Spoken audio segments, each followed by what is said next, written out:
I arrive at my campsite far too early. It isn't even lunchtime yet as I walk atop worn bits of Cambrian limestone neatly laid out like tiles above Death Canyon. Imposing cliffs have shed house-sized boulders over the millennia, and it's absolutely silent, except for the burble of a nearby stream and the squeaky toy peep of a pika. This camping zone along the Teton Crest Trail is one of the most sought after, directly on a cliff's edge. And it feels odd sitting here all on my own after last night's backpackers have pushed on, but before the next group's arrival.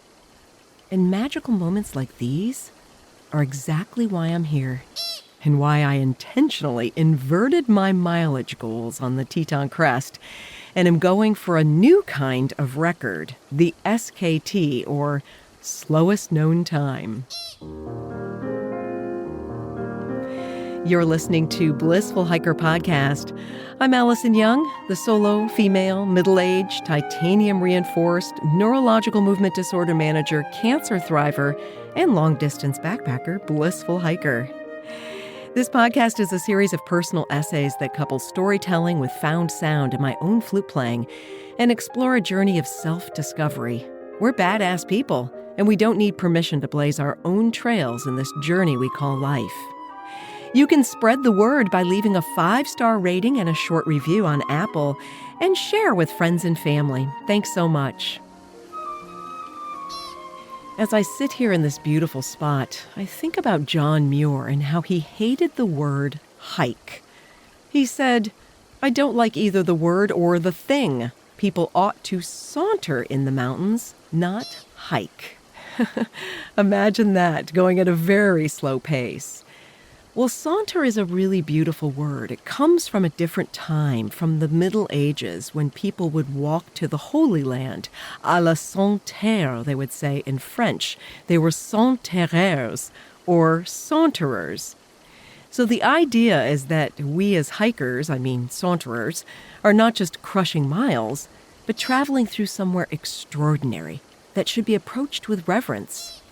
So many nature writers echo this sentiment. Edward Abbey wrote, "Life is already too short to waste on speed."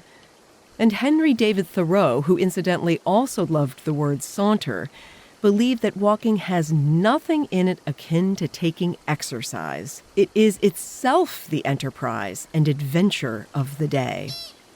And coming back to the present day, one of my fellow hiker pals on the Pacific Crest Trail named Wonder knew that she was not capable of walking big miles.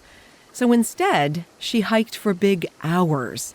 Her plan was to not take a single zero or rest day, and she only took one in 2,600 miles because there was a blizzard. She not only finished the PCT, but describes a feeling of bliss most of the time, speaking of hurrying as a crime in such beauty. I remember meeting an arrogant Frenchman on the GR5, the Traverse of the Alps in France, who teased me about my slow pace. He called me La Tortue, the tortoise, to his, I presume, hair. Well, I ditched him the first chance I got, finding a miraculous hidden lake off-trail with an astonishing view, and all to myself. Physiologists have a term for the feeling of bliss moving at a turtle's pace. They call it persistence high. It's a state of euphoria that comes from a biochemical called endocannabinoids, and it's released during movement. And interestingly enough, studies show we get to that state moving at a moderate pace, not full out, actually sauntering. As I continue along the Teton Crest, I realize there's a benefit to sauntering. There's time, way more time that I give myself to do things like scramble off route. Beyond the glacier-carved canyons of the Teton Crest is a spur up magical Avalanche Divide. Following that spur, I lose all of the backpackers in a moonscape of ancient reefs above grassy meadows, filled with deep purple gentian, electric pink monkey flowers, and alpine bistort turning brick red for autumn. There's time to crawl up a slope of shifting scree for a view of Iceflow Lake, cradled beneath 2 of the Tetons, and then camp all alone by mysterious Kit Lake. The next morning, after a steep descent, I rejoin the crest trail, heading up to Hurricane Pass, before I head down to the surreal Sierra-like rock garden of Alaska Basin. Time allows me to chat with nearly every hiker I pass, some offering beta on their favorite sites. And because I'm early, I get the best one above a perfect little lake, a granite slab serving as my front porch, surrounded by the spectacular waves of exposed Paleozoic rock. I explore the environs, but mostly, in this astounding place, my home for today, I simply exist. It's easy down to Marion Lake, with time for another scramble above. Once I pass the spur to the aerial tram from Jackson Hole, I lose every hiker. I'd planned to camp outside the park at Moose Lake, a stiff 1,000-foot climb to an alpine bowl. But thunderstorms roll over, dying out one by one. Still, the place gives me the creeps. Why? I'll never know. But without a strict itinerary and with plenty of time, I have the opportunity to shift gears and camp somewhere else, near Ski Lake this time, diving into my tent just as the skies open up with heavy rain. And the next day, it's just a few miles out to the road and a quick hitch back into town. A short hike, but made longer and enjoyed more by only walking a few miles each day. In addition to being a hiker, I'm a classical musician. You can hear my flute playing in this episode. I can't help but think about all the composers who used walking to encourage their creativity. Tchaikovsky was one of them, who was said to be so superstitious he took his daily constitutional for precisely 2 hours each day. Mahler, Elgar Britton, and many others worked all morning and walked in the afternoon, with a notebook in hand in case they met their muse. But the most odd of all was Erik Satie.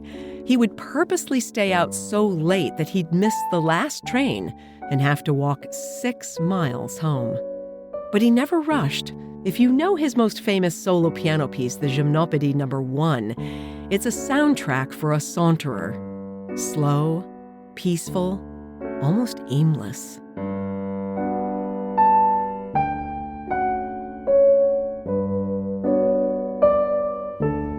I doubt I broke any records in the Grand Tetons, including the SKT, or the slowest known time. But cutting my daily mileage by 2/3 opened up the possibility to savor the trip and spend more time being there than just passing through.